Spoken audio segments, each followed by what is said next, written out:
नमो नमः मित्रों, आप सभी का संस्कृत मनोरमा चैनल में हार्दिक स्वागत है। मित्रों, यूपी टेट संस्कृत के कुछ महत्वपूर्ण प्रश्नों का प्रैक्टिस सेट बारी बारी से दे रहा हूं, जो आपके लिए बहुत ही उपयोगी होगा।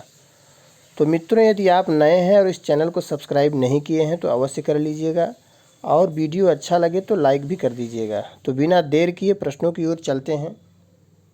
पहला प्रश्न है कि 10 कुमार चरितम के रचनाकार कौन हैं? तो 10 कुमार चरितम के रचनाकार दंडी हैं। 10 कुमार चरितम, अवंत सुंदरी कथा, काव्यादर्श, ये सब दंडी की रचनाएं हैं। दो या दो से अधिक पदों के मेल को क्या कहते हैं? तो दो वर्णों के मेल को संधि कहते हैं, लेकिन दो या दो से अधिक पदों के मेल को समास कहते हैं। विभक्तिर्लुप्यतेऽत्र तदर्थस्तु प्रतीयते पदानां चैक पद्यं च समासः सोभिधीयते। तो समास कहते हैं, दो या दो से अधिक पद मिलते हैं, विभक्ति का लोप होता है। उसके बाद तीसरा प्रश्न है कि पीताम्बरः में कौन सा समास है? पीताम्बरम में कौन सा समास है?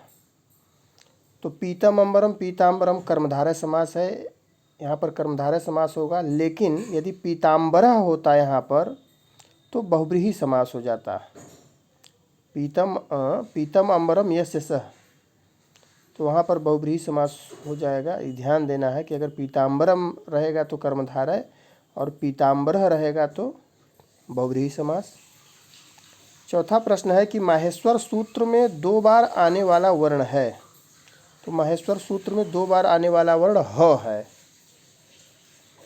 ह है, एक प्रारंभ में आया है, फिर लास्ट में आया है। मातृ शब्द प्रथमा विभक्ति एक वचन का रूप है। तो मातृ शब्द प्रथमा विभक्ति एक वचन का रूप क्या है? माता शब्द, माता बनता है पद। नृ से तात्पर्य है, नृ से क्या तात्पर्य है? नृ अर्थात मनुष्य, ना नरव नरः इसका रूप चलता है। उसके बाद 7वां प्रश्न है कि नगह से तात्पर्य है। नगह अर्थात पर्वत, नगह से तात्पर्य पर्वत से है। चाचा के लिए संस्कृत में पद है। चाचा के लिए संस्कृत में कौन सा पद प्रयुक्त होता है? पितृभ्यः चाचा के लिए प्रयुक्त होता है। इदम पुल्लिंग में इदम शब्द का तृतीया विभक्ति बहुवचन का रूप है। बहुवचन का रूप है, ए भी बनता है। 10वां प्रश्न है कि हन धातु लंग लकार प्रथम पुरुष एक वचन का रूप है। तो हन धातु लंग लकार प्रथम पुरुष एक वचन का रूप है, अहन बनता है। उसके बाद है गुम्फ से अभिप्राय है। गुम्फ से क्या अभिप्राय है? गुम्फ अर्थात मूछ। 12वां प्रश्न है कि निर्मशकम में उपसर्ग है। तो कुल 22 उपसर्ग हैं। जब 22 उपसर्ग आपको याद रहेगा तो आप आराम से उपसर्ग क्या लगा है उसको आसानी से जान सकते हैं। तो निर्मशकम में उपसर्ग क्या है? निर। 12 प्रश्न हुआ। उसके बाद जो है 13वां प्रश्न है लाकृति का संधि विच्छेद है। तो लाकृति का संधि विच्छेद ली धन आकृति, लाकृति यण संधि है, ई को यण, ई को य, उ को व, री को र और री को ल हो जाता है। तो यहाँ पर ली धन आकृति लाकृति। ततलय का संधि है। ततलय का संधि अगर बनेगा तो क्या होगा? तलय, तोरली सूत्र है, तवर को ल हो जाता है। यदि बाद में ल हो तो क्या हो जाएगा? तलय, उसको जोड़ेंगे तो संधि करेंगे। पूर्व रूप संधि का सूत्र है। पूर्व रूप संधि का सूत्र क्या है? एंग पदांता दति। 16वां प्रश्न है कि संख्या 84 का संस्कृत रूप है। संख्या 84 को संस्कृत में क्या कहते हैं? संख्या 84 को संस्कृत में कहते हैं चतुर्शीति। ये बराबर प्रश्न आता भी है। अंतस्थ वर्णों की कुल संख्या है। यरलव अंतस्था, अंतस्थ वर्णों की कुल संख्या 4 है। यरलव। उसके बाद है कि प्रत्येक वर्ग का तृतीय वर्ण किस प्रत्याहार के अंतर्गत आता है? प्रत्येक वर्ग का तृतीय वर्ण, जैसे क वर्ग का ग, च वर्ग का ज, तो प्रत्येक वर्ग का तृतीय वर्ण जो है किस प्रत्याहार के अंतर्गत आता है? यह जस प्रत्याहार के अंतर्गत आता है, जब गणदस। उसके बाद है द्वियमुनम में समास है, तो द्वियमुनम में समास अव्ययी भाव समास होगा, क्योंकि यहाँ पर पहला पद संख्यावाची है, उसको देखकर बहुत लोग गलती कर देते हैं और द्विगु समास उसको जो है कर देते हैं सही, जो कि गलत हो जाता है।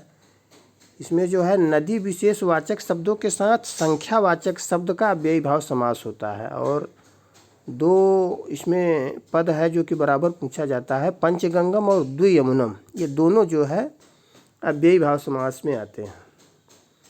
जिन वर्णों के उच्चारण में 3 मात्रा की आवश्यकता होती है ऐसे वर्ण कहे जाते हैं प्लुत स्वर कहे जाते हैं।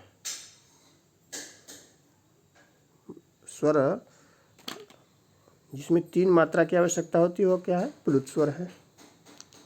दत्तः में प्रत्यय है, दत्तः में क्त प्रत्यय है। 22वां प्रश्न है कि बालकः गच्छति का कर्मवाच्य का रूप है, तो कर्ता में तृतीया विभक्ति हो जाएगा बालकेन गम्यते। उसके बाद अष्टाध्यायी किस प्रकार का ग्रंथ है? अष्टाध्यायी यह व्याकरण ग्रंथ है, 8 अध्यायों में विभक्त है। यह व्याकरण ग्रंथ है, प्रमुख ग्रंथ है, उपजीव्य ग्रंथ है व्याकरण का। आदि कवि कौन कहे जाते हैं? आदि कवि महर्षि वाल्मीकि कहे जाते हैं। उसके बाद 25वां प्रश्न है कि च वर्ण का उच्चारण स्थान है। च वर्ण का उच्चारण स्थान तालु है, इचु ऐसा नाम तालु। श्रीमद् भगवत गीता में कुल कितने अध्याय हैं?